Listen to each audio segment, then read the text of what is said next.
What's up, everybody, and welcome in to another edition of the Sit Down. As always, if you enjoyed this video, please make sure you hit the like button and let me know what you think of today's very interesting discussion in the comment section below. If you're new around here, you just haven't done it yet, or you're living under a rock and seeing this video for the first time, I don't know what you're waiting for. Hit that subscribe button below now so you never miss another sit down video. To all of our friends that are listening right now on Google Pod, Spotify, or iTunes, welcome in.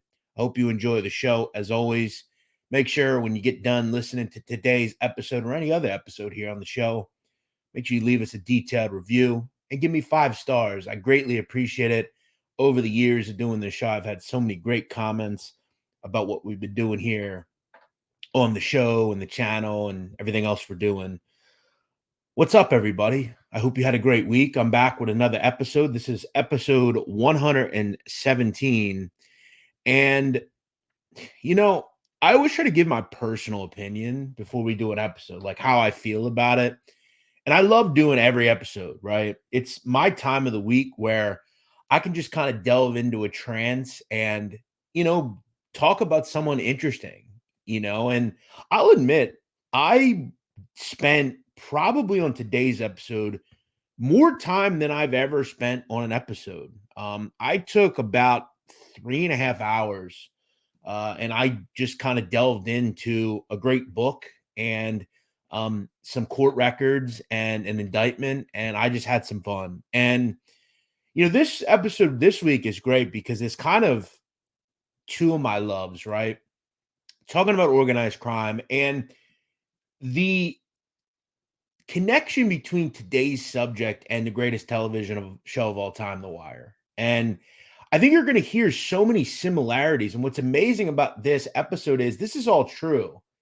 And The Wire was made before this all happened.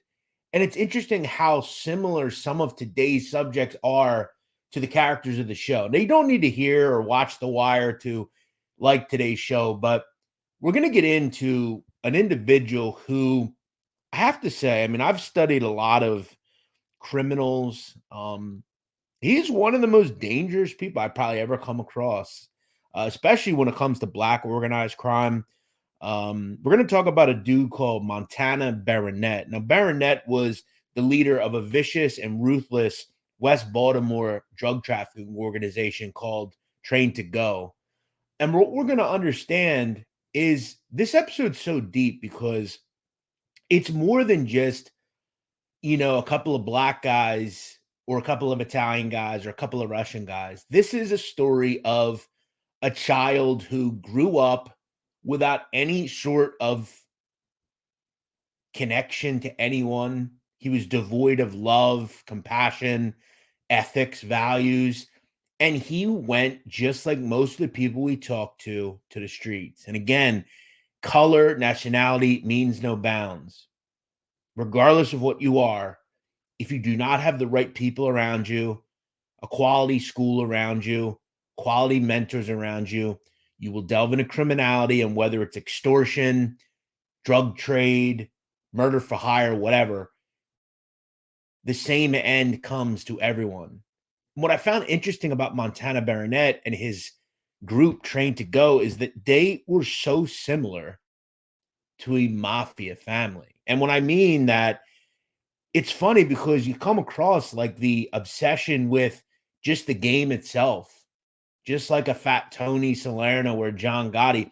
Montana Barronette basically gave his life to this game, he called it the game. He talked regularly that he was a legend if he could make the age of 25. He had no problem with dying by that point. And it further illustrates the sadness and despair of so many communities in America. Look, I'm not here to talk about racial issues. I'm not here to talk about anything. I'm here to talk about the reality of a lot of people in this country. And this is a story today of just one little piece of the sad reality and what happens when you, from the beginning of one's life, they don't ask or talk about or have any say in where they grow up.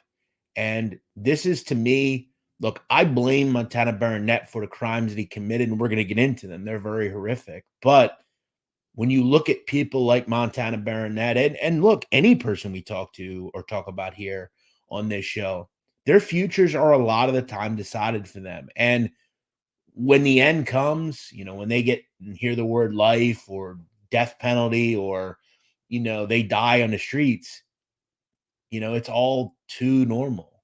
So let's get into it. Before we do that, though, and I'm sure a lot of you are asking me when you're watching this on video, you're saying, where is Big Man? Where is Nadu? Well, unfortunately, right before the episode this morning, I had a bit of camera issue. So I'm coming to you from behind the avatar today, but that'll just give you more pictures. And for any of you that are listening audio, you never see me. So it's all good. Before we get into the episode, I want to tell you about our presenting sponsor, MyBookie. MyBookie is, let me just say it, one of my favorites. I've used MyBookie for a long time, and I think you should obviously too. We all get that urge to gamble, don't we? We all have it. Everybody loves to gamble. Well, MyBookie gives you an opportunity to save that weekend trip to the casino and just do it in your house. Their new and improved online casino is here and ready to change the game. You can dive into truly realistic casino experiences featuring the latest in slots, progressive jackpots, live dealer action, and it's all from the comfort of your own home.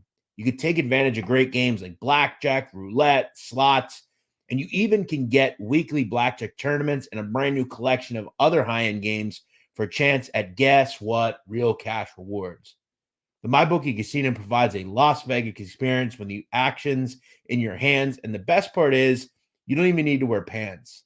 I have to admit, right now, I'm not wearing pants. I'm doing this in my house. That's the great thing about working from home. And you can do the same thing with MyBookie. I don't want you to think about me not wearing pants. All I want you to do is think about your adventure at the MyBookie Casino and it beginning today. Remember as well, football is coming, folks. There's a lot to bet on at MyBookie. Get ready and get your bankroll padded with a generous sign-up bonus right now. Just by listening or viewing this show, you go to mybookie.ag when you sign up and create a new account. If you use promo code SITDOWN, all one word, that's SITDOWN, you're going to get yourself immediately a 50% match on deposits up to $1,000. So if you deposit $300, they're going to give you $150 in bonus cash. They're also going to throw in a $10 casino chip to get you started. What could you want more? Get ready for football. Get over to the MyBookie Casino as well. Play some games. And that's not all, because the revamped loyalty program ensures that you'll be showered with rewards, including free spins, cashback offers, and a host of other exclusive VIP perks. The more play, the more you win. Do like me. Be like a lot of people. Play anytime, anywhere, right now. Go to MyBookie Casino, mybookie.ag. Open an account. Use promo code SITDOWN and get a nice startup bonus. All right, everybody. Let's get into today's episode. I hope you enjoy this one. We've done some good episodes. We did an episode on Baltimore involving the Gun Trace Task Force, that corrupt unit. We've done some other good ones on Black organized crime members like Kabani Savage. This one is going to be memorable. Let's get into it. Montana Barronette and the TTG gang. Next on the sit down. Montana Malik Barronette was born in 1995 in Baltimore, Maryland. Now, Barronette will grow up in Sandtown, Winchester. Now, Sandtown, Winchester is probably something you've heard before. If you actually remember back to the Freddie Gray murder in the hands of the Baltimore Police Department, Freddie Gray was killed in Sandtown, Winchester. Now, Sandtown has for years been a dilapidated ghetto. It is an area bereft of anything. It is full of despair and drugs and murder. It is one of the worst neighborhoods in the city of Baltimore and this country, quite frankly.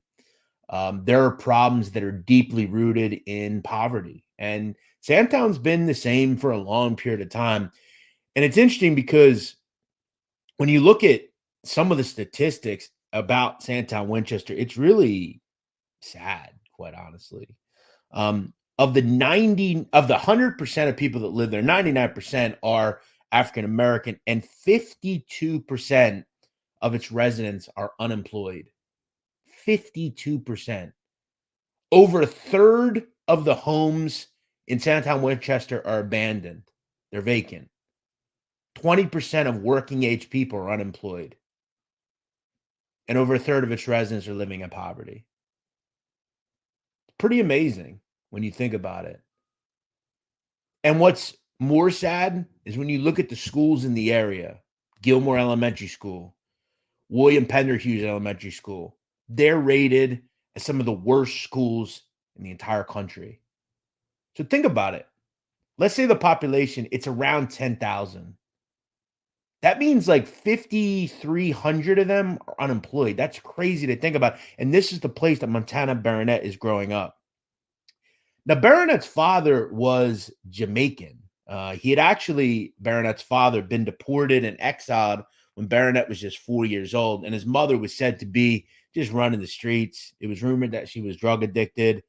And he would live in a small home in the area of Harlem Avenue in West Baltimore with his grandmother and siblings. Now, he had half siblings.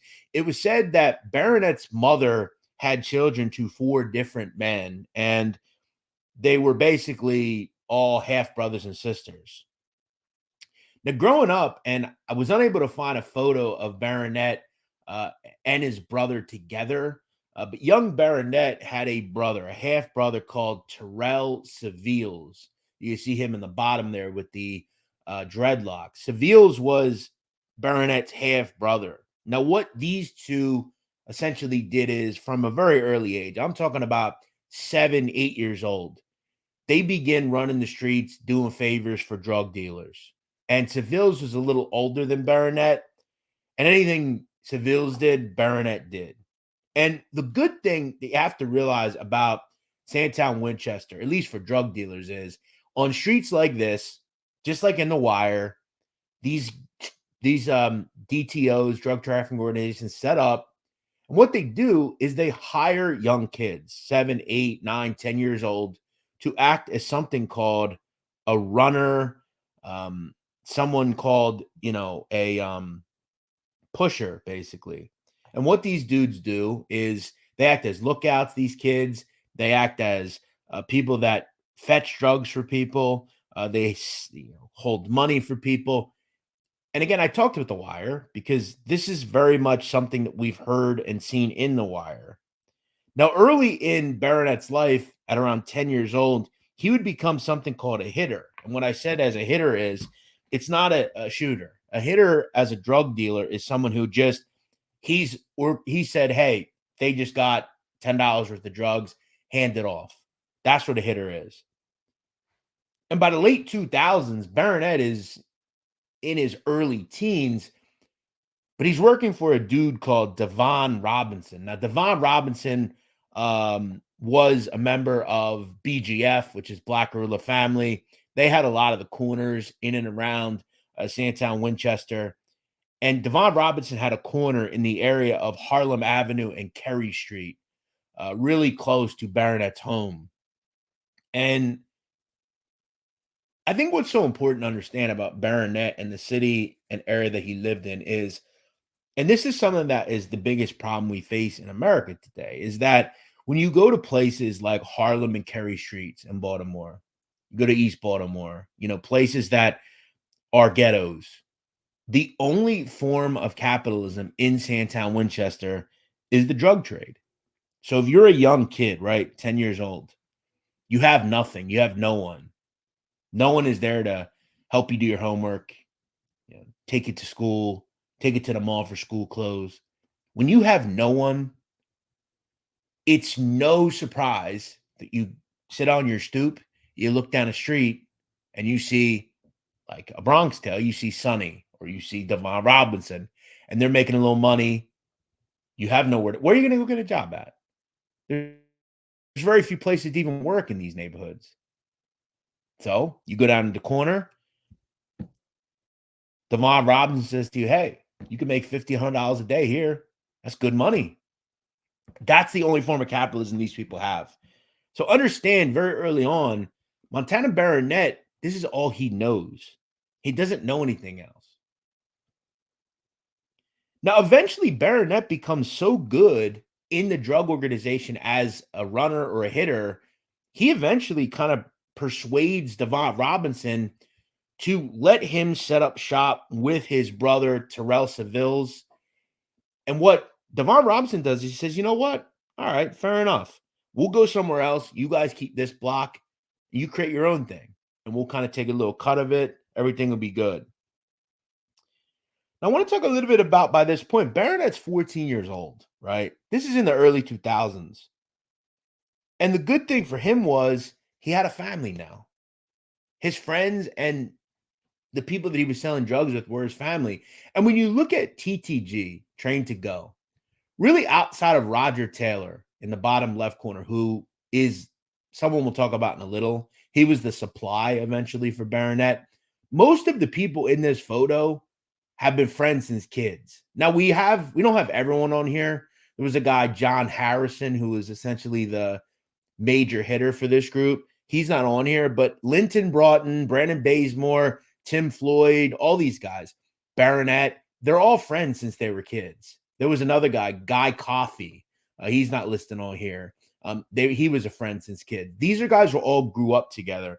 So related to like the Philly mob, right? We've heard about how close those guys are. These guys had been friends since they were kids. They were loyal to each other and they were family. This is the only family all these guys knew. And when I talk about the streets, man, like places like Baltimore, West Baltimore, this is a community different than the one that you and I live in. This is a completely separate economy, a completely separate group that band together, and they have their own forms of capitalism, the way they make money. And for people like Barronette, he would be described very early as funny. He was likable. A lot of people liked Barronette. He was goofy, and from what a lot of people that knew him, according even to his sister, Shanika, she would say that he was a really smart dude and people liked being around him. He had that kind of quiet respectfulness. He was just kind of a fun dude, a good kid. But he was torn between two things: the streets and making money, and like any kid wanting to party and have a good time. By his mid-teens, it was said that Barronette had fathered multiple children already. And when you're someone like Barronette, what I found so interesting in my research about him is that during his time in the drug trade, like in the early 2010s, it was said that Barronette regularly still attended high school. And he actually ultimately would get his diploma from Edmondson High School. He played sports, he played basketball, he played football, he was athletic. And upon his graduation in 2013, Montana Barronette actually applied to be a truck driver, a long haul truck driver. He had plans to get out of the game, as he called it. The problem is, though, and it quickly happened for Barronette, once you get into the drug game, it is very difficult to get out. And you have to finance your life somehow. It's not like you can go and get a real job, really.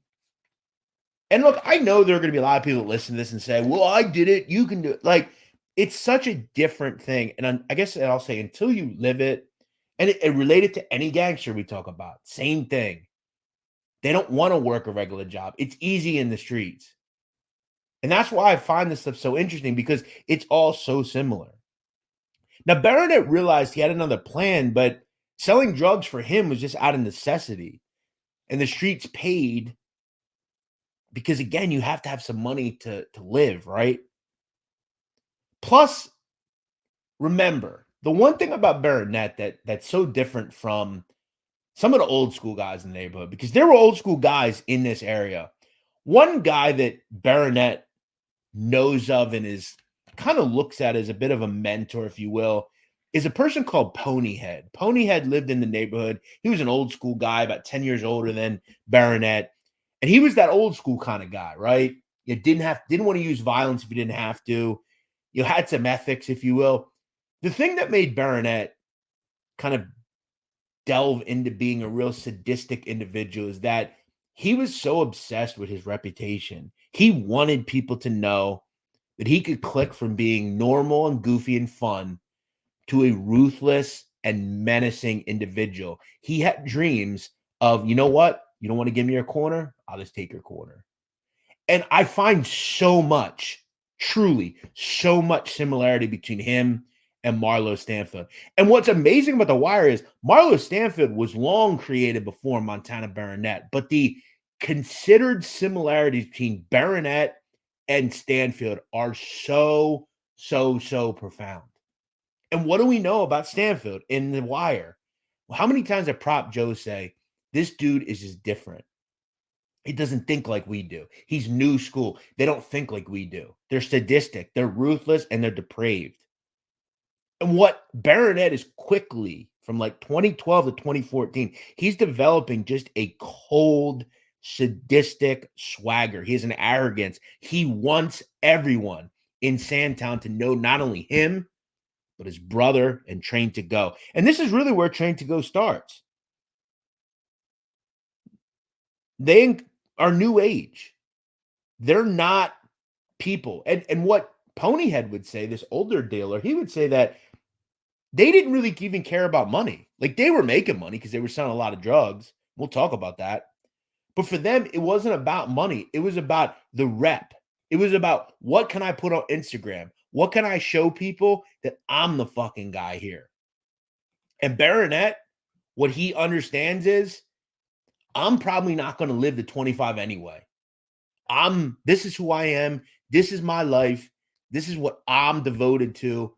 And just like someone's devoted to being a priest or a dentist or a mechanic, Montana Barronette knew. He threw the truck driver thing out quickly. He was a street guy. And just like John Gotti and just like Carmine Persco and just like Roy DeMeo and just like all these other people we talk about, Montana Barronette was just a gangster. And that was that. Now, what Barronette also starts doing by 2014 is he commits murder. By this point, he was really just sticking people up. He was selling a lot of narcotics. He's robbing other drug dealers, things like that. And in 2014, he comes into contact with a dude called Alonzo Williams. Now, Alonzo Williams was not in the streets. He was a barber, just a good dude. Barronette comes across Alonzo. Alonzo's out front of his house with his sisters. Barronette makes a statement to the sisters about her thighs.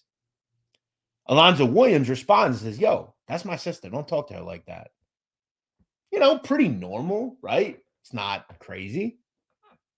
Barronette gets slighted. Subsequently, witnesses see an individual hours later walk out from behind a building and shoot Alonzo Williams on the street, dead. So that's one of the first murders that Barronette allegedly commits. And this is an important one because what he did is there are witnesses, right? People that saw this happen. So that's just the tip of the iceberg. I want to talk a little bit about the members of this group. Obviously, the leader is Montana Barronette. His brother, Terrell Seviles, is a high-ranking member. And I'm not talking much about Seviles because during the early 2010s, Terrell Seviles was actually in prison. And there were very interesting wiretaps between Barronette and Seviles where Barronette basically tells Seviles over prison phones that he's doing this, he's doing that. Things are going on. Now, also, I mentioned a guy, John Harrison. He's not pictured. John Harrison, a.k.a. Binky, was very close with Barronette, and he is named in multiple murders. We'll talk about him. Also, a guy called Tash Tillman. He's not pictured as well. He was involved with this. Linton Broughton, Roger Taylor's down there involved. Brandon Bazemore was a killer. Tim Floyd was very involved with the drug trade. They also, TTG maintained a very big presence on Instagram. And like a lot of drug dealers and killers in the streets, today's gangster is different. They want to be on Instagram. They want to be known. And what they also do is become affiliated with this dude, a person called Tay, a.k.a. YGG Tay. Now, YGG Tay was a rapper who these guys kind of become in contact with. He comes in contact with them, and they both realize they can help each other. Tay can live out his dreams of being a street kid because he wasn't from Baltimore City. He could rap. He could be famous. They could bankroll it. He could get them famous. They could all kind of work together. And it's funny because when you watch YGDK's videos, they're still on YouTube. He has multiple videos, they're still on YouTube. They have thousands of views, and you can see Montana Barronette in the videos. These guys used each other. And if you listen to a lot of Tay's music, he straight up talks about the things they're doing in the music, which again, we've heard about this time and time again when it comes to individuals today that are arrested that are drug dealers and killers. They basically highlighted in raps. Now, in and around 2015, we all know what happens. Freddie Gray is killed in Sandtown, Winchester. That sets up kind of a big, all the big riots and a lot of unrest. But what it also does is scrutiny then comes because, there are cops that are kind of in the streets more. There's just a lot of federal presence in the area. And up until this point, Train to Go, no one really knew who they were. Now, any city, and we saw this in The Wire, there are good cops that know the neighborhood and beat their in. They're real cops. Like, again, say what you want about McNulty in The Wire, but he was a good police, right? So there's local cops that understand. They knew who TTG is. They knew who Montana Barronette is. They knew he was a wild dude. But most people at the high levels didn't know who Barronette was, and they didn't know who Train to Go were. But then eventually, Baltimore starts programs like Operation Ceasefire, and they start kind of figuring out eventually who some of these people are. And what happens in turn is Barronette becomes a target. And by this point, Train to Go are selling heroin, fentanyl, cocaine, marijuana. They're big-time drug dealers. They're kidnapping people. They're robbing drug dealers. They're committing home invasions. And Barronette, one of the things he did most was murder for hire. He killed a lot of people for money. And it was talked about regularly. You'd see him on the street with 10, 20, 30,000, and that would be from hits. And he would, buy things, jewelry, homes, go on vacations, things like that. And he was financing music careers too for people like YGDT. Now, YGDT was also a drug dealer. And one of the people also that they were doing business with at this point is Roger Taylor. Roger Taylor was one of their connects. He was the next up in line. He was getting them the heroin, the fentanyl. And keep Roger's photo in your mind because he's very important into kind of how this all shakes out. So Barronette is very violent. By 2014, BPD, Baltimore Police Department, would link him to about 10 or so violent crimes. But his record was clean. And I know you're probably thinking, like a lot of people, when they hear these things, they say, well, why don't they just arrest him? And it's like, well, it's not that easy, right? Because remember, by this point, Sandtown, Winchester's small. There's only about 10,000 people that live in that neighborhood. Barronette's name rings out. He is Marlo Stanfield. No one's going to testify. No one's going to witness. And without camera footage, Barronette's not stupid. He doesn't walk up to a street and just shoot somebody. He's got masks on. He's got, all black on. Nobody knows who he is. It's not as easy as 1, 2, 3, right? So BPT's frustrated, right? They know Barronette and Seville's and TTG are committing a lot of crimes, and it would only get worse. I want to talk a little bit about some of the brazen murders that Montana Barronette was committing. In June of 2014, he would kill an individual called Terrell Hellrell Jarrett. Now, this was twofold for Jarrett. Jarrett had major issues, one of which was he was misplacing drug money that was meant for Barronette. It was also rumored that Hellrell Jarrett slapped YGDT over drug money. So that was a big problem as well. It was alleged that Barronette killed Hellrell Jarrett. Now, one of the things that this group was synonymous for, which I connect this back to the Mafia, TTG had certain things they did to bodies after the fact, and it was synonymous with what they did, right? So let's say someone was snitching, they would shoot them in the throat to signify snitching. In October of 2014, Montana Barronette and other members of TTG would allegedly kill James Blake and Ronald Langley. They would turn up dead in a West Baltimore lot. Now, what they were doing is fucking around with the connect, trying to steal connects, things of that nature. Now, both of the bodies were badly burned. That was a hallmark of TTG. They would shoot you in the head or wherever and then light you on fire. It's very simple. It was also alleged in January of 2015, Montana Barronette and other members of TTG would kill a person called Brian Chase, aka Beezy. Now, he was a known member of Black Guerrilla family on Mosher Street in the area of West Baltimore. They would also kill an individual called Brandon Littlejohn, who at one point years ago was kind of a mentor to Montana Barronette. They had found out that he was possibly snitching, so they killed him. And again, people say, well, why not just arrest him? Well, remember, no one would testify. People were shook of Barronette. They were terrified of him. And no word was out. Nothing could stick. No strong case could be made by BPD. They knew who Montana Barronette was. Every seasoned detective in the area in the Western knew who he was. And we'll get to one of which, who kind of is the McNulty of this whole case, in a second. But when you are someone that is doing things like this, so brazen, so out there, so depraved, what you're going to do eventually is become a target. People are going to say, you know what? We're sick and fucking tired of you. We're going to get rid of you. That's what happened to Carmine Galante. Galante was just, people got tired of him, so they turned on him and killed him. Eventually, the streets will come calling for Montana Barronette. Obviously, you're going to make victims. You're going to make enemies, though, too. In and around June of 2015, the Black Guerrilla family, who is the biggest gang in Baltimore, decided that they were done with Barronette. They weren't going to deal with him anymore, and they wanted to take over his territory.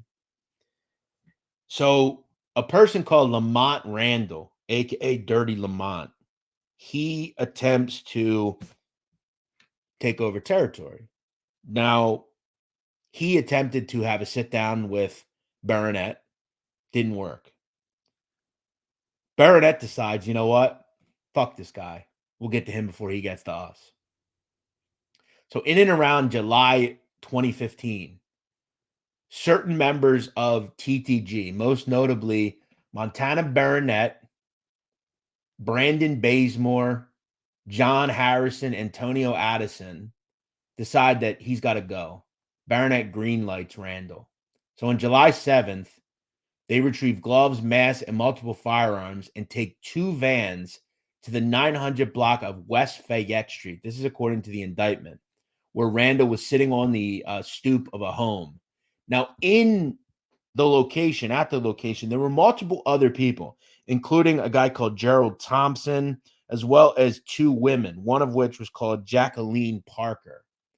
Upon arriving to that location on 900 West Fayette Street, Barronette, Harrison, Bazemore, and Addison exited vans and fired 53 rounds at Randall. They would then get into the vans and flee the area. In the end, this is pretty unbelievable. Lamont Randall would be shot 17 times and be found in a pool of blood. An innocent woman, Jacqueline Parker, would be shot 11 times. And another man called Gerald Thompson was found dead as well, shot 19 times. One woman would survive. So understand what we just discussed. This is a triple murder in the middle of the day on a corner. They ran up with vans just like an organized crime group would do and lit up 3 people. Remember, they found 53 spent bullet casings. That's a lot of shots, man. It's quick, painless. They do what they have to do. Barronette is getting into the double digits at this point from a body standpoint. And again, another file is created. He's a person of interest. These dudes in Train to Go are straight up deadly. They're brazen and they're menacing individuals. And again, remember, they're all friends since they were kids. They're close knit. They had fear, which was most important. People wanted to be nice to them because they didn't want to get on their bad side. This was, guys, again, Marlo Stanfield, Chris Partlow, Snoop Pearson. And again, that's why the Wire's so brilliant, because this is all before this even happened. Now, eventually, I mentioned BPD, right? Good old Baltimore Police Department. Now, I'm sure you see the guy in the white. That's the son of legendary homicide detective and BPD member Jay Landsman. Joe Landsman was a local cop in West Baltimore. And in and around this time, the city of Baltimore started working in connection with the FBI in kind of like a safe streets campaign. And the goal was to get violent criminals off the street. Now, when we talk about Joe Landsman was, they called him Mario. That's what the dealers called him, because he reminded you of Mario, the video game character. He was always bumping around the streets. He knew everything. He knew everybody. And he was a tough-nosed cop, right? He wasn't a dirty cop. He was just a tough, hardworking cop. And it's funny because he reminds me a lot of Jimmy McNulty. Kind of even looks like him a little bit. So Joe Landsman starts working in unison with the FBI, and they start putting some cases together. An operation is conducted in the city of Baltimore called Pedestal Gardens, and the goal was to get two large drug dealers off the streets and hope you can kind of rise it up and get other people in connection. Now, these two dealers they were trying to get off the street were TTG and connected to TTG, not necessarily right TTG, but connected to it. Now, Barronette and TTG were kind of next in line, but there was always kind of issues involving, do we go after the drug dealers or do we go after the hitters? And Joe Landsman says basically these people are responsible for multiple shootings, multiple murders. So what, to target TTG, they go after Roger Taylor, who was the connect and above Barronette and TTG. He was supplying that gang with kilos of narcotics. And at one point, it was alleged that really during the 2013 to 2016 period, from Roger Taylor, Barronette and Seville's were making the organization about $50,000 a week, which is a lot of money, right? And remember, like, they're doing some really cold things too. They're sticking people up, they're robbing drug dealers. Barronette is, I'm not, to me, he's not a legend, but in the streets, he is a street legend. He's taking trips to Miami, LA, on boats and yachts, hanging with girls, having a good time, posting it all on Instagram. The problem was, and we know this because we understand the criminal justice system, eventually, hard-nosed cops, remember, as we know in The Wire, Prop Joe had a great quote. He says, you know what kills more police than liquor and weapons, basically? Boredom. They just can't live with that shit. And they're always looking at you. And people like Joe Landsman, that cop who had been a cop for years, his grandfather was a cop, his father was a distinguished cop. They were all cops. He was going to get Barronette eventually. And what he starts doing is he starts flipping people. He goes to a member of TTG, a guy called Guy Coffey. They called him the fat guy. He was a fat dude. They flip him. They pay him as a CI. And he is a wealth of information. He not only gets them all sorts of info and photos and surveillance, but he gets them a tap phone where they start tapping Barronette's phone calls. Now, Fat Guy Coffee also starts connecting and conducting drug buys with Barronette. They also flip a guy called Ponyhead, which I talked about before. Ponyhead was an old school dealer. He knew Barronette. He knew Seville's. And the one thing that I found kind of sad about Ponyhead was he really kind of did everything right, as much as you can as a drug dealer. He was not out there killing people like this. He was not out doing crazy shit. He was an old school guy. And he believed that people like Barronette kind of looked up to him and that he was the OG and they would never mess with him. But at one point, there was an argument between Ponyhead and Montana Barronette where essentially Barronette says to him something along the lines of like, you're washed up. You need to get off the street. I'll crack your head like a fire hydrant, things like that.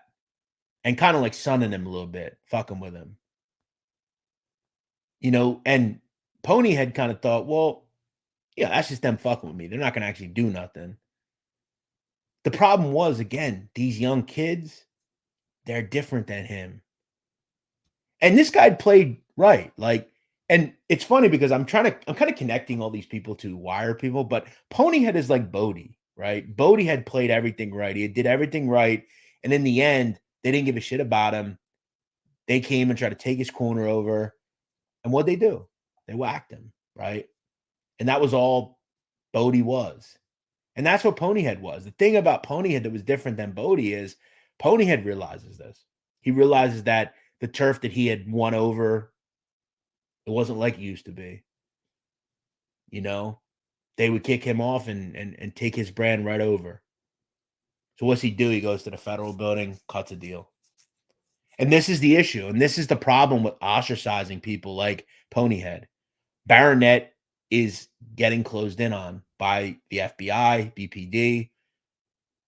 And again, he's created such a crazy, crazy reputation, a menacing reputation, that it wasn't going to be too long.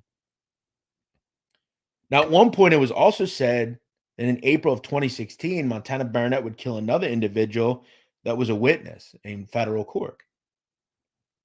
Keep in mind, by mid-2016, Montana Barronette was estimated in up to being involved directly in 19 murders. 19 murders. One dude in a 2 or 3 year period. And what does he start doing? He continues to annoy people in law enforcement. He's posting photos on Instagram. He's the next big thing. Everything's good. But again, they had CIs, they had Ponyhead, they had Guy Coffey. Now, one of the big surveillance pieces that the police would get is in 2016. Guy Coffey essentially says that he, alongside other members of TTG, were going to a gender reveal party in Ellicott City, Maryland, at a swanky restaurant, just like the Mafia would do. It's so interesting. These guys are all very similar, right? And what does Landsman and some of the other cops do? They surveil it, and they watch Barronette walk in, and they watch Seville's walk in, and Lytton Broughton walk in, and all these different guys walk in, and they take pictures. Because what you can do is establish.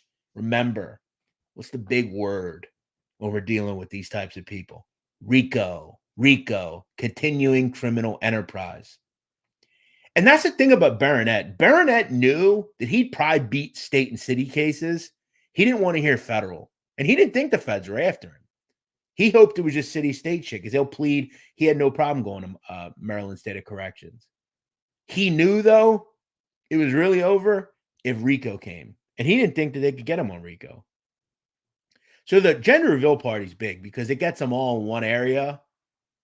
And you see them all kind of hanging together. Because these guys are smart, right? They're not hanging on the street corners, right? They're not being seen together. They're not dumb, right? Barronette wasn't a stupid person. That's one thing I would realize about Montana Barronette. He's not just some dumb criminal. This guy was smart, and he thought that he would last. But here's the thing, and this is what's different about Barronette than most criminals. Barronette, like a terrorist, like a mobster, like a hardened organized crime member, this is all he is. This is all he knows he is. He knows, like a John Gotti, that his only exit is in a hail of bullets or in prison. And he had accepted that. And we'll get into that and why in just a second. It eventually all comes tumbling down for Montana Barronette. And his arrest is quite interesting. Montana Barronette would be arrested on Friday, August 19th, 2016. He would be coming out of a movie with a girlfriend at Arundel's Mills Mall in Maryland. He'd be charged with the murder of Alonzo Williams way back in 2014. And what the police wanted to do is they wanted to get him in the box locally and think he was just being charged with one body get him kind of feeling good. I'll beat this, whatever. And that was that. At the time of his arrest, Montana Barronette was 21 years old. And at a press conference, the commissioner of the BPD, Kevin Davis, would call him the quote, number one trigger puller in Baltimore City. He was legendary. He knew it. Now, at his arrest, as he's being cuffed, Barronette would laugh and smile and say, quote, you treat me like I'm John Dillinger. Now, it was said that Barronette loved the show Public Enemies, and he had known a lot about John Dillinger, and that he believed that they were treating him like that. And like I said, he didn't really worry that much. He's laughing, he's smiling because he knew that day would come, but he didn't worry because he believed it was a state case and that would be that. Now, over the next couple of months, all these individuals would be arrested. Bazemore, Woodfolk, Sevilles, Tim Floyd, Broughton, Harrison, all these guys. They would all be arrested. Now, I want to go through some of the interesting talks that the police would have with Montana Barronette during his kind of debriefing, if you will. Now, he kind of openly talked to the police, which is interesting because he is intelligent. But the one thing about Barronette that I found interesting is he would just talk, but he would never talk about anything too much, right? So at one point, one of the cops would say to him, quote, I know you're smiling with this. You're probably not going to buy off at this. They've got a number of cases on you, not just one. And at the end of it, you may never see the light of day again in your adult life. You got one chance, maybe. If you start here by telling us the truth, it might work out differently, a little bit along the way. You probably don't believe me, but you've been down here. You've been let go and all that stuff. What's not happening here? It ain't going to work like you think it is. Montana Barronette will respond, quote, I ain't worried about that. Charge me and send me down, as he laughed. And one of the agents, Carew, would say, quote, did you hear what I said? Barronette would respond, come on, I know what you said. I heard what you said. He then would lean back in the chair, chuckling.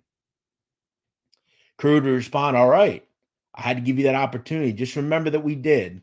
If at any point going forward you have a change of heart, you can reach out to your attorney and contact us if you want to talk about the murder. Montana would respond, quote, I ain't reaching out, but thank you for the offer. Now, this is a federal agent talking to him. He doesn't know that, though. Eventually, the BPD people that he knew, Neptune and Joe Landsman, start coming in. They have very, normal, friendly conversations. Now, at one point, Neptune would suggest that some of his friends may not accept the fate as stoically as he was in Barronette. Neptune would tell Barronette, quote, they're not going to take it on the chin like you. They're going to raise their hand. They're going to tell us everything. Now, in response, Montana Barronette would say something extraordinary. He would say, quote, come on, man. I know that. I've seen it every day. Now, Landsman would chime in and say, I wish you would take this opportunity before it gets to that point. Just confess to your involvement and help us understand why this stuff occurred. Now, Landsman would also say that he had mentioned that the gun discovered in the snow after his crack up in the blizzard had been linked to one of the murders. So this had happened during a blizzard. They found a gun. Now, keep in mind, Montana Barronette doesn't know that this is going to become a federal case. I'm sure he probably knew eventually, but he had still believed that he would stand tall. These guys were all careful. They were boyhood friends. And he knew if he didn't give them anything and no one gave them anything, it would be his word against witnesses. And the thing about Barronette and TTG is, remember, they will kill witnesses. They had no problem doing that. A lot of drug dealers do that. They'll kill witnesses because that's how they're going to get off. So Barronette was jovial. He was arrogant. It would take almost 2 years, though, for the train to go case to go to trial. And that would happen in 2018. Everyone was indicted.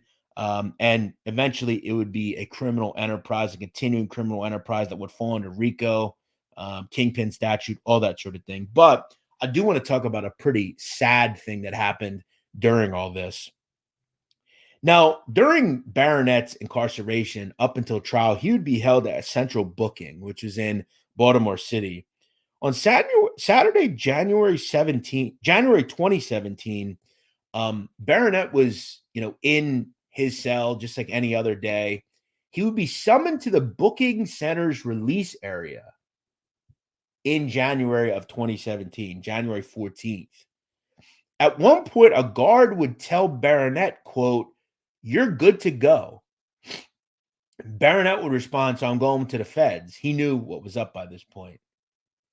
The transit officer would say, quote, "No, you're free to go." And Barronette's surprised, thinking, like, what do you mean I'm free to go? I'm facing murder charges. Montana Barronette would respond to the guard, who was a woman, quote, "You know you shouldn't be releasing me, right?" She would then process the order and release him. Now, from what I understand and what happened here, the case involving Barronette, involving of Alfonso Williams, was superseded, right? So the task force files a RICO case and the feds pick it up, which that would drop the murder, and he would no longer be held in Maryland. He would have to be picked up to go to federal custody. I guess someone made a mistake and believed that in the prison web that he was supposed to be released and the case was dropped. So he's released. And we would find out. And you got to imagine Joe Landsman and some of the cops in this, Neptune, some of the other cops, they see this photo circulate at a fight involving Gervonta Davis at the Barclays Center in Brooklyn, where wide-eyed, smiling Montana Barronette is seen flipping the camera off, wearing a nice, what's that, True Religion sweater, at the fight. They couldn't believe it.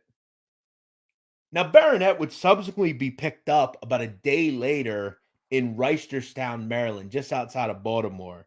And when he got picked up, he knew the deal. He didn't care. The one thing I found very interesting about Barronette is he wasn't a typical, he was very polite, I've always noticed. Unlike most of these guys, he just pretty much accepted it. Like, he took what he got, right? They let him out. I'll go hang out at the fight. I'll go watch my boy Gervonta from Sitdown win against Jose Pedraza. But they come. I'm not going to put a fight up. That's cool. It is what it is. Barronette accepted his fate. He accepted that this is who he was, and he was never going to make a problem with that. Now, eventually, we would get the trial in 2018. That was, though, before another murder. One of the chief witnesses in this case, a person called Fat Guy Coffee, would be killed. He would be killed in South Baltimore, even after the federal government tried to get him to leave the city and, get away. They knew he would gun for him. He was killed. But they still had all sorts of damning evidence against Montana Barronette, including video, audio, all sorts of evidence, plus the fact that 60 witnesses would take the stand against Montana Barronette, including his old mentor, Devon Robinson. Devon Robinson would take the stand against Montana Barronette. And look, I think a lot of it had to do with just the fact that Barronette pissed a lot of people off. They were tired of him. They were done with him. And look, the streets keep going, regardless of who's out there. And the next person is going to jump in and assume the position. And I think this is just a case of Barronette had his days and people got sick of him. They said, you know what? We'll leave the game. We'll go do something else. We just want to be gone from this. And that's pretty much what it was. That was going to always be the issue for Barronette. That was always going to be the issue. Now, like I said, 60 witnesses would take the stand. A lot of people talked in this. A lot of people decided that they were not going to go to prison.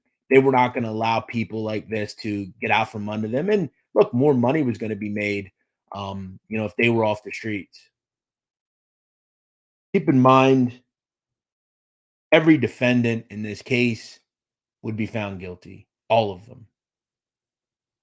And they would have to face the hard fact that some of them would have to probably go to prison for life. I'm going to talk about some of the individuals in the prison sentences they were given. A verdict didn't take long. These guys were done. That was going to be that. Um, and it's sad because you had families testify, you had mothers testify, you're seeing their sons killed. Um, Now, the first person to be sentenced was a person called Brandon Wilson, aka Ali. He would be hit with 25 years in federal prison. Now, he was one of the least culpable, according to the sentencing documents. Lytton Broughton, aka Marty. He was a kind of overseer of the drug trade. Kind of made sure things were swimming and working good. He would get rid of guns, things like that. He would be sentenced to 30 years in federal prison. Timothy Floyd, aka Timrod, who was 27 years old. He was very involved with the drug trade. He was selling all sorts of gear. He was selling to police officers. He'd be hit with 30 years in federal prison. The financial guy of the group, Dennis Denmo Pooley, would be hit with 30 years in federal prison. We'll also get into some of the shooters in this case. Taurus Tash Tillman, he was involved with that triple homicide I talked about. It was also said that he was directly, possibly, the killer of Guy Coffey, the witness and former friend of theirs. He would be hit with 30 years in state, or not state prison, federal prison. At one point, an onlooker would be removed from the courtroom shouting, "Fuck this case, fuck y'all too." John Binky Harrison, the primary hitman, and was involved with most of the murders alongside Barronette. He was also involved with that triple homicide. He killed Brian Chase. He'd be hit with not one, but two life terms. I want to get to what would ultimately happen to the state of Montana Barronette. Now, Barronette and Seville's were obviously the prized possession. They would both be sentenced in 2019 after receiving convictions. Montana Barronette and Terrell Seville's would both be given life sentences. Terrell Seville's is 32 years old currently, and he is at the very violent USP Big Sandy. Montana Barronette, at the time of his original arrest, was just 21 years old. He is currently 28, and he is at the violent USP Terre Haute in Indiana. Remember, Terre Haute is the only death penalty institution in the federal system. It is one of the most imposing facilities in America. Now, he was recently moved to Terre Haute after Montana Barronette was stabbed during a prison fight at the USP Pollock, which that would be found in a book I read about Mr. Barronette. Now, I will say that Barronette is currently in the appeal process, and he will maintain that maybe someday he'll get out, but I don't see it. Barronette is going to die in federal prison, and that is probably a just end for him. Though I'll tell you now, Barronette has no issue in prison. That fight he was in was probably him just doing what he does. Barronette in the prison system is considered a hero. He is considered an OG. He is considered someone who fought the fight as a warrior, and this is where he is. We have to ask ourselves, is he just a sad victim and tale of what people are, and their surroundings create who they are? It's easy for a lot of people to just say that, well, should have went and got a job, but it's not easy, man. Um, the wheels of the hood turn, and you know what? There's probably another Montana Baronet out there right now. There's other crews like TTG out there. There are over 300 known street gangs in Baltimore, drug crews. They're running the streets, killing a lot of people, doing what they do. I'm not making excuses for Montana Barronette, but I mean, when you think about it, it's just kind of a sad tale, man. You know, you have to wonder. Let's say Montana Barronette makes one change in life. Let's say he had one male around him. I'm not making excuses. He is a cold, ruthless, menacing individual. He is an animal. He is um, a person who has no compassion for human life. He took by force. He took what he wanted. But he's a sad tale of a lot of people in America. I will say I wrote to Montana Barronette. It was about 2.5 weeks ago. I've not received a response. I don't expect to. Um, a lot of these guys, I actually wrote Vinny Bascian. I've written all sorts of people. A lot of them are in the appeal process and they don't want to affect a case. I want to talk a little bit about some of the police in this case. And kind of what their outcomes were in all this, because like the police, they kind of move along as well. Joe Landsman would retire from the Baltimore Police Department in 2022. He would serve 22 years, and he would then go to work for his wife, who has a real estate company. Some of the other police involved, Dan DiLorenzo would retire from the Anne Arundel County Police. He was integral in this case as well. He would ultimately move to South Carolina and take a job as a police officer there. One of the agents, and I posted a photo of when Montana Barronette was arrested on our Twitter account. Mark Neptune was next to him and he was smiling after the big catch. He would ultimately move from the Safe Streets Task Force to working for the ATF. He would currently, from what I understand, be in the ATF currently. I don't know what he does now, but they were all kind of integral in taking jobs elsewhere and doing their thing, and being pretty successful.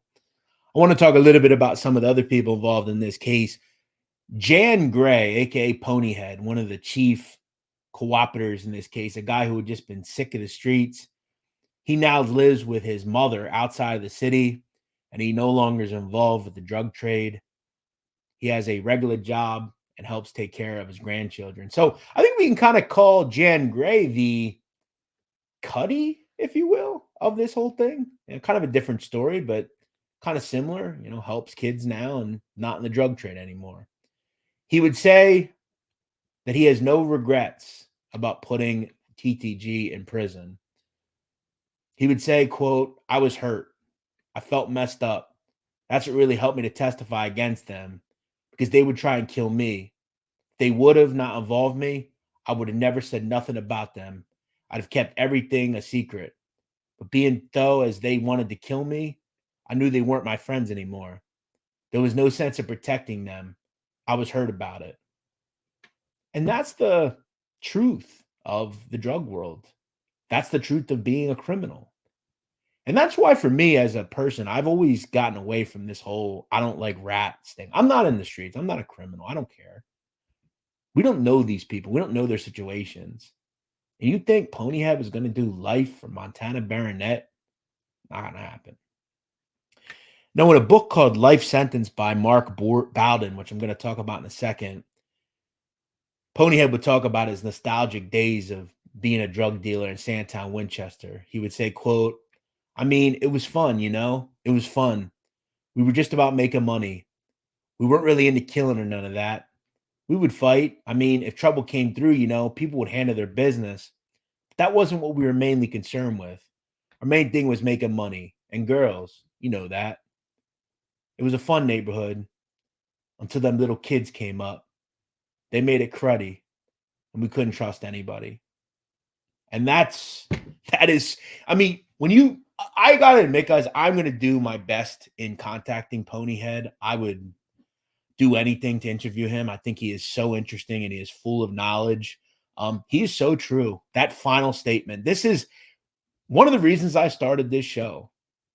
He called Sandtown Winchester she. He said she was a funny neighborhood until them little kids came up.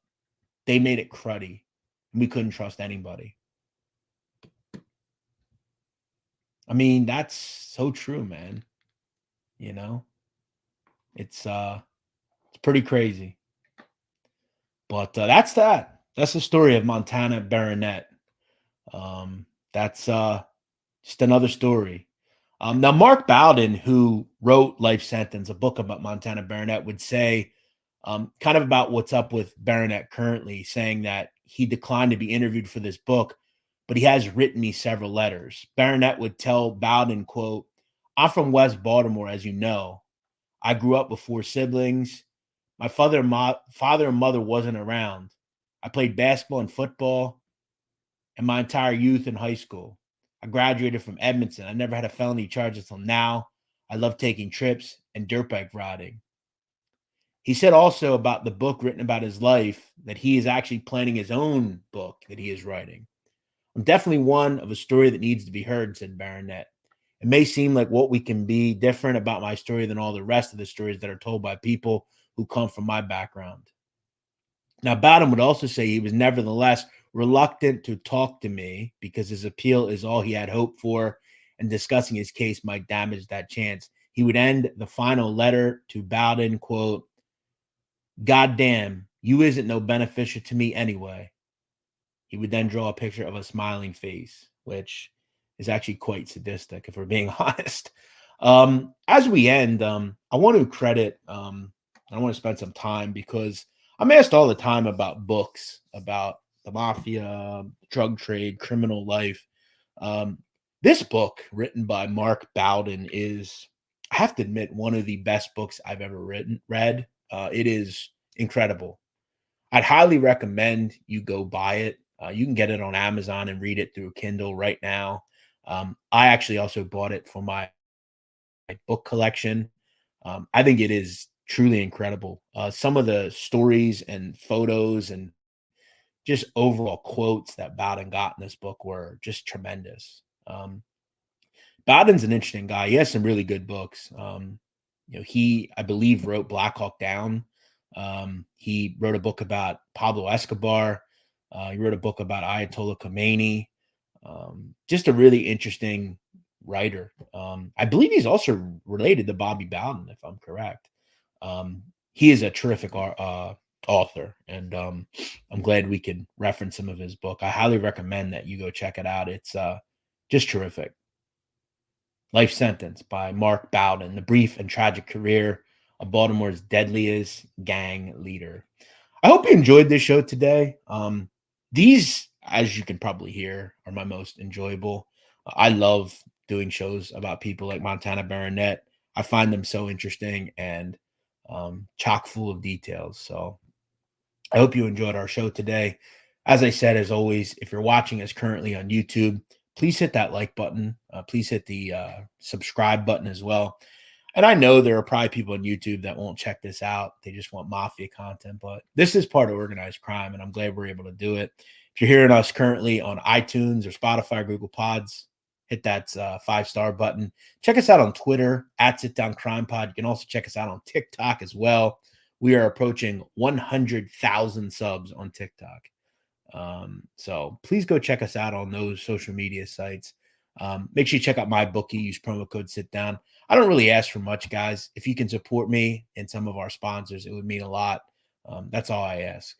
Hope you enjoyed the episode. We'll see you next week here on the Sit Down.